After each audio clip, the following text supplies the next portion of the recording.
ಲೋಕಸಭೆಯಲ್ಲಿ ಮತದಾರರ ಪರಿಷ್ಕರಣೆ ಚರ್ಚೆ, ವಿಪಕ್ಷ ನಾಯಕ ರಾಹುಲ್ ಗಾಂಧಿ ಮಾತು. ಸಿಬಿಐ, ಇಡಿ, ಐಟಿ ಇಲಾಖೆ ಕೇಂದ್ರ ತನ್ನ ಕೈಯಲ್ಲಿ ಹಿಡ್ಕೊಂಡು ಟೀಕಿಸೋರಿಗೆಲ್ಲ ಚೂ ಬಿಡುತ್ತೆ, ಹೆದರಿಸತ್ತೆ. RSS ಚಿಂತನೆ ಇರುವ ಅಧಿಕಾರಿಗಳನ್ನು ಆಯೋಗದಲ್ಲಿ ತುಂಬಲಾಗಿದೆ ಅಂತ ಆರೋಪ. ಕಾಂಗ್ರೆಸ್ ಇದ್ದಾಗ ಎಡಚಿಂತನೆ ಮತ್ತು ಕಾಂಗ್ರೆಸ್ಸಿನ ಚಿಂತನೆ ಇರುವ ಅಧಿಕಾರಿಗಳನ್ನೇ ತುಂಬುತ್ತಿದ್ರು ಅಲ್ವಾ. ಅದನ್ನು ತುಂಬಬಹುದು ಅಂದರೆ ಇವ್ರ ಚಿಂತನೆ ಇರೋದನ್ನು ತುಂಬಬಹುದು. ನೀವು ಮಾತ್ರ ತುಂಬಬಹುದು, ಬೇರೆಯವ್ರು ತುಂಬಬಾರ್ದಾ? ನೀವು ತುಂಬುತ್ತಿರಲಿಲ್ವಾ? ಎಷ್ಟು ಬೇಕೋ ಲಿಸ್ಟು ನಾನು ಕೊಡ್ತೀನಿ, ಬನ್ನಿ. ಎಷ್ಟು ಬೇಕೋ ನಾ ಕೊಡ್ತೀನಿ. ಮೋದಿ ಸರ್ಕಾರ ಚುನಾವಣೆಗಳನ್ನು ಕಸಿದುಕೊಳ್ತಾ ಇದೆ. ಎಲ್ಲಿಂದ, ಯಾರಿಂದ ಕಸಿದುಕೊಳ್ಳೋದು? ಇದು ಎಲ್ಲಿವರೆಗೆ ರಾಹುಲ್ ಗಾಂಧಿಗೆ ರಿಯಲೈಸ್ ಆಗಲ್ಲ. ವೋಟ್ ಚೋರಿ ಅನ್ನೋದು ನನಗೆ ತಟ್ಟಿದ್ರೆ ಮಾತ್ರ ನಾನು ನಿಮ್ಮ ಜೊತೆ ಬರೋದು, ಇಲ್ಲಿದ್ರೆ ನಾನು ಬರಲ್ಲ. ಇದು ನಿಮ್ಗೆ ಎಲ್ಲಿವರೆಗೂ ಅರ್ಥವಾಗಲ್ಲ, ಅಲ್ಲಿವರೆಗೆ ಕಾಂಗ್ರೆಸ್ಸಿನ ಮಟಾಶ್ ಕಾರ್ಯಕ್ರಮ ಮುಂದುವರಿಯುತ್ತದೆ. ಯಾರು ಹೇಳೋರು ಇವ್ರಿಗೆ? ಎಲೆಕ್ಷನ್ ಡೇಟಾ, ಸಾಂವಿಧಾನಿಕ ಸಂಸ್ಥೆಗಳನ್ನು ಮೋದಿ ಸರ್ಕಾರ ಕಬ್ಜಾ ಮಾಡ್ಕೊಳ್ತಾ ಇದೆ. ಹಿಂದೆ ಕಾಂಗ್ರೆಸ್ ಮೇಲೂ ಇದೇ ಆರೋಪ ಇದ್ದಿದ್ದು. ನೀವು ಕೋರ್ಟನ್ನೇ ಕಬ್ಜಾ ಮಾಡಿದ್ರಿ ಅಂತ ಆರೋಪ ಇತ್ತು ಎಮರ್ಜೆನ್ಸಿನಲ್ಲಿ. ಡೇಟಾ ಕೇಳಿದ್ರೆ ಎಲೆಕ್ಷನ್ 45 ದಿನದಲ್ಲಿ ಡಿಲೀಟ್ ಆಗಿದೆ ಅಂತಾರೆ. 45 ದಿನದೊಳಗಡೆ ಕೇಳಿದ್ರೆ ಕೊಡಬೇಕು. ನೀವು ಯಾವಾಗಲೂ ಅಳ್ಳಾಡ್ಕೊಂಬಂದ್ಬಿಟ್ಟು ನಿದ್ದೆ ಕಣ್ಣಿನಲ್ಲಿ ಎದ್ದು ಬಂದರೆ ಏನು ಮಾಡ್ತಾರೆ? ಅದಕ್ಕೆ ಎಷ್ಟು ದಿನ ಅಂತ ಇಡ್ತಾರೆ? Maybe you can demand ಇನ್ನೂ ಒಂದು 6 ತಿಂಗಳು ಇಡೋಂಗೆ ಮಾಡಿ. ನಿರಂತರವಾಗಿ ಯಾಕೆ ಇಟ್ಕೋಬೇಕು ಅದನ್ನು? ಸರಿ, ಮೋದಿಗೆ ಅನುಕೂಲ ಆಗೋಂಗೆ 3 ತಿಂಗಳ ಕಾಲ ಪ್ರಚಾರ ವೇಳಾಪಟ್ಟಿ ಆಯಿತು, ಅದು ಮೋದಿಗೆ ಅನುಕೂಲ ಅಂತಲೇ ಇಟ್ಕೊಳ್ಳಿ. ಬಟ್ ಆ ಪೀರಿಯಡ್ ನಿಮಗೂ ಸಿಗುತ್ತಲ್ಲ,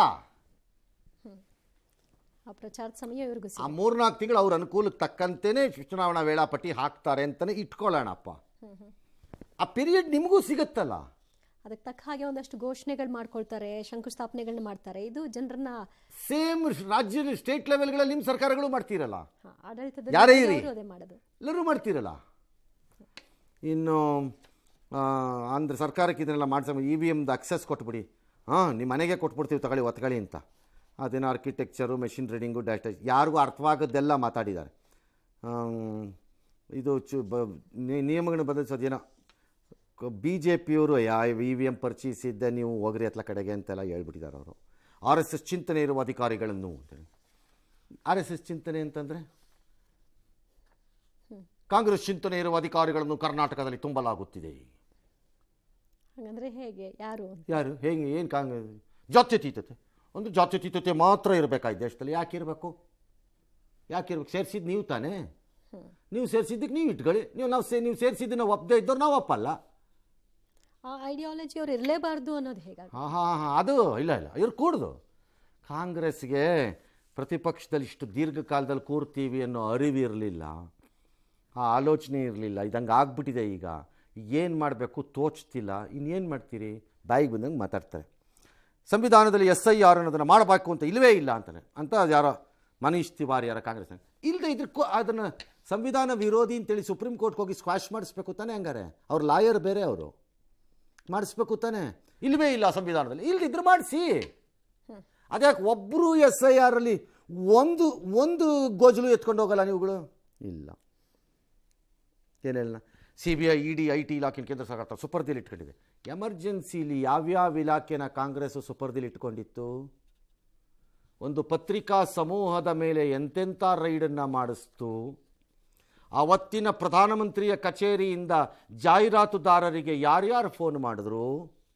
ಜಾಹೀರಾತು ಕೊಟ್ಟರೆ ನೋಡ್ತಾ ಇರಿ, ನಿಮಗೆ ಬಲಿ ಹಾಕ್ಬಿಡ್ತೀವಿ ಅಂತ. ಏನು ಮರ್ತೋಗಿದ್ದೀವಿ ಅಂದ್ಕೊಂಡಿದ್ದೀರೇನು? ಮುಂದಕ್ಕೆ ಹೋಗೋಣ. ಮತದಾರರ ಪಟ್ಟಿ ಪರಿಷ್ಕರಣೆ ನಡೆಸ್ತಾ ಇರುವ ವಿಚಾರಕ್ಕೆ ಸಂಬಂಧಪಟ್ಟ ಹಾಗೆ ಯಾರೆಲ್ಲ ಅಸಹಕಾರ ತೋರ್ತಾ ಇದ್ದಾರೆ ಅಂತಹ ರಾಜ್ಯಗಳಿಗೆ ಸುಪ್ರೀಂ ಕೋರ್ಟ್ ತರಾಟೆ ತೆಗೆದುಕೊಂಡಿದೆ. ಬೂತ್ ಮಟ್ಟದ ಅಧಿಕಾರಿಗಳಿಗೆ ಬೆದರಿಕೆ ಹಾಕಲಾಗ್ತಾ ಇದೆ, SIRಗೆ ಅಡ್ಡಿಪಡಿಸಲಾಗ್ತಾ ಇದೆ ಅಂತ ವರದಿಗಳನ್ನು ಸುಪ್ರೀಂ ಕೋರ್ಟ್ ಗಂಭೀರವಾಗಿ ಪರಿಗಣಿಸಿ ಇಂತಹ ಯಾವುದೇ ಸಂದರ್ಭವನ್ನು ತಕ್ಷಣವೇ ನಮ್ಮ ಗಮನಕ್ಕೆ ತನ್ನಿ, ನಾವು ಸೂಕ್ತ ಆದೇಶ ರವಾನಿಸ್ತೀವಿ ಅಂತ ಚುನಾವಣಾ ಆಯೋಗಕ್ಕೆ ನಿರ್ದೇಶನ ಕೊಟ್ಟಿದೆ. ಈ SIR ಚರ್ಚೆ ಹೊತ್ತಲ್ಲಿ ಸೋನಿಯಾ ಗಾಂಧಿ ಯಾವುದೋ ಒಂದು ಗಲಾಟೆ, ನಕಲಿ ದಾಖಲೆ ಆಗಿದೆ, ಆ ಮೇಡಮು ನಮ್ಮ ದೇಶದ ಪ್ರಜೆ ಆಗಕ್ಕೆ ಮೊದಲೇ ಓಟ್ ಹಾಕ್ಬಿಟ್ಟಿದ್ದಾರೆ ಅಂತೇನೋ ಒಂದು ಕ್ರಿಮಿನಲ್ ಕಂಪ್ಲೇಂಟ್ ಎಲ್ಲ ಏನೇನೋ ಮಾಡೋಕ್ಕೆ ಹೋಗಿದ್ದಾರೆ. ಜನವರಿ 6ಕ್ಕೇನೋ ವಿಚಾರಣೆ ಅಂತೆ. ಇದು ಚುನಾವಣಾ ಆಯೋಗದ ವ್ಯಾಪ್ತಿಗೆ ಬರೋದ್ರಿಂದ ಅಲ್ಲೇನೋ ಮಾಡ್ತಾರಂತೆ. ಅದಕ್ಕೆ ಪ್ರಿಯಾಂಕಾ ಗಾಂಧಿ ಇದೆಲ್ಲ ಸುಳ್ಳು, ಆ ಥರದ್ದೆಲ್ಲ ದಾಖಲೆನೂ ಇಲ್ಲ. ಆಕೆ ಪೌರತ್ವ ಪಡೆದ ಮೇಲೆ ಓಟ್ ಹಾಕಿದ್ದಾರೆ. ಮತ್ತು ಈಗ ಅವ್ರಿಗೆ 80 ವರ್ಷ.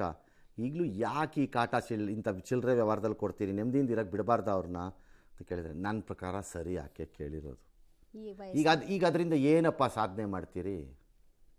ಆ ಒಮ್ಮಂಗೆ ನೀವು ಕಾಟ ಕೊಟ್ಬಿಟ್ಟು ಮೇಡಮ್ಗೆ ಏನು ಸಾಧನೆ ಮಾಡ್ತೀರಿ? ಯಂಗ್ ಇಂಡಿಯಾ ನ್ಯಾಷನಲ್ ಹೆರಾಲ್ಡ್ ಆದರೆ ಸಾವಿರಾರು ಕೋಟಿಗಳ ಆಸ್ತಿಗಳಿವೆಪ್ಪ ಅದರಲ್ಲಿ. ಇದರಲ್ಲಿ ಏನು ಸಾಧನೆ ಮಾಡ್ತೀರಿ?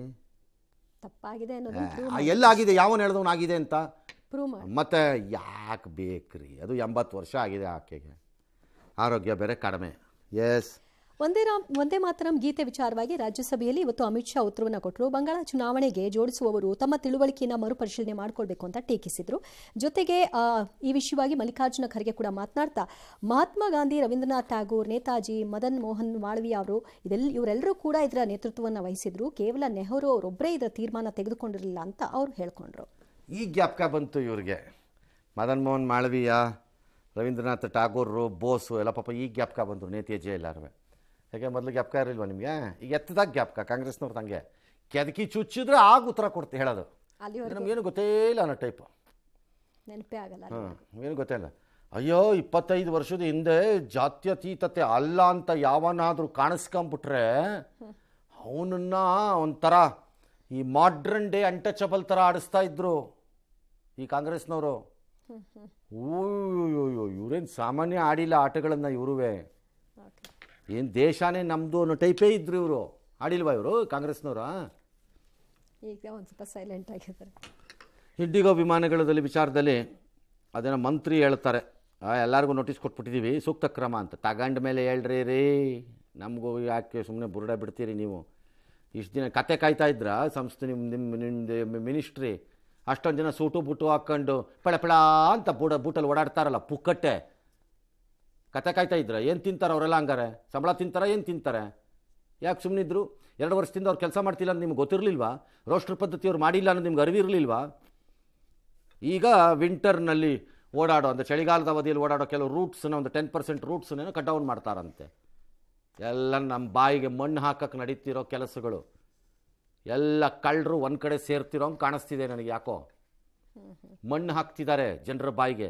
ಇನ್ನೊಂದು ವಾರ ಆದಮೇಲೆ ಕೂಲ್ ಆಫ್ ಆದಮೇಲೆ ಯಾರೂ ಕೇಳೋಂಗಿಲ್ಲ. ಬೇರೆ ಅಮೇರಿಕಾ ಅಂತ ದೇಶದಲ್ಲಿ, ಯುರೋಪ್ ಅಂತ ದೇಶದಲ್ಲಿ ಈ ರೀತಿ ಆಗಬೇಕಾಗಿತ್ತು. ಆ ಏರ್ಲೈನ್ ಸಂಸ್ಥೆನ ಜಡ್ಜ್ ಬಿಡೋರು ಹಿಡ್ಕೊಂಡು ಹಂಗೆ ಸಾಲಿಯ ಸರ್ಕಾರಗಳು.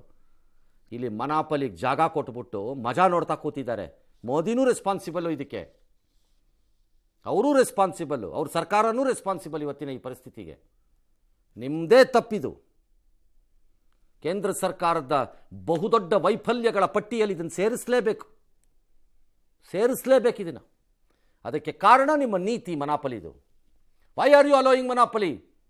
No country allows 30% and above, including United States. 30% and above ಅಂದರೆ ಇಮಿಡಿಯೇಟ್ಲಿ ರೆಗ್ಯುಲೇಟರ್ಸ್ ವಿಲ್ ಮೂವ್ ಇನಲ್ಲಿ. 65%, 70% ಕೊಟ್ಬಿಟ್ಟು ಮಜಾ ನೋಡ್ತಾ ಕೂತಿದ್ದಾರೆ ಗೌರ್ಮೆಂಟ್ನವ್ರು ಇಲ್ಲಿ. ಎಸ್, ಜೀನಿ ಸ್ಲಿಮ್ ರೆಫರ್ ಮಾಡ್ಬೇಕಾದ್ರೆ ಕಾರಣ ಏನಂದ್ರೆ ವೇಟ್ ಲಾಸ್ ಸಲುವಾಗಿ ನನ್ ಬಾಳ ಜನ ಕೇಳಿದ್ರು. ಫಸ್ಟ್ ನಾನ್ ತಗೊಂಡು ನನಗೆ ರಿಸಲ್ಟ್ ಬಂದ್ಮೇಲೆ ಆಮೇಲೆ ನಾನು ಜೀನಿ ಸ್ಲಿಮ್ ಇನ್ನೊಬ್ಬರಿಗೆ ಪ್ರಿಪೇರ್ ಮಾಡಿದ್. ಸುಸ್ತಾಗೋದು ಕಡಿಮೆ ಆಯ್ತು, ವೀಕ್ನೆಸ್ ಅದು ಏನೂ ಇಲ್ಲ, ಪೂರಾ ಹೆಲ್ದಿ ಅದೇನಿ. ವೇಟ್ ಜಾಸ್ತಿ ಇರೋರಲ್ಲಿ ಏನೇ ಡೌಟ್ ಇಲ್ಲದೆ 100% ಬಳಸಬಹುದು. ಪ್ರತಿದಿನ ನಮ್ಮ ಜೀನಿ ಸ್ಲಿಮ್ ನ ಯೂಸ್ ಮಾಡಿ ಯಾವುದೇ ಸೈಡ್ ಎಫೆಕ್ಟ್ ಇಲ್ದಂಗೆ ನೀವು ಸಣ್ಣ ಆಗ್ತೀರಾ. ಎಸ್ಡಿಪಿಐ ಮುಖಂಡ ಅಶ್ರಫ್ ಕೊಲೆಗೆ ರಿವೆಂಜ್ ಲೋಡಿಂಗ್ ಅನ್ನುವಂತಹ ಪೋಸ್ಟ್ ಗಳನ್ನ ಇನ್ಸ್ಟಾಗ್ರಾಂನಲ್ಲಿ ಅಪ್ಲೋಡ್ ಮಾಡಲಾಗಿದೆ. ದಕ್ಷಿಣ ಕನ್ನಡ ಜಿಲ್ಲೆಯಲ್ಲಿ ಮತ್ತೆ ಬಾಲ ಬಿಚ್ಚಿದ್ದಾರೆ ಎನ್ನುವಂತಹ ಚರ್ಚೆ. ಈ ಹಿನ್ನೆಲೆಯಲ್ಲಿ 16 ಇನ್ಸ್ಟಾಗ್ರಾಂ ಪೇಜ್ಗಳ ವಿರುದ್ಧ ಎಫ್ಐಆರ್ ದಾಖಲಾಗಿದೆ. ನಟೋರಿಯಸ್ಗಳ ಚಲನವಲನದ ಮೇಲೆ ಪೊಲೀಸರು ನಿಗಾ ಇಟ್ಟಿದ್ದಾರೆ.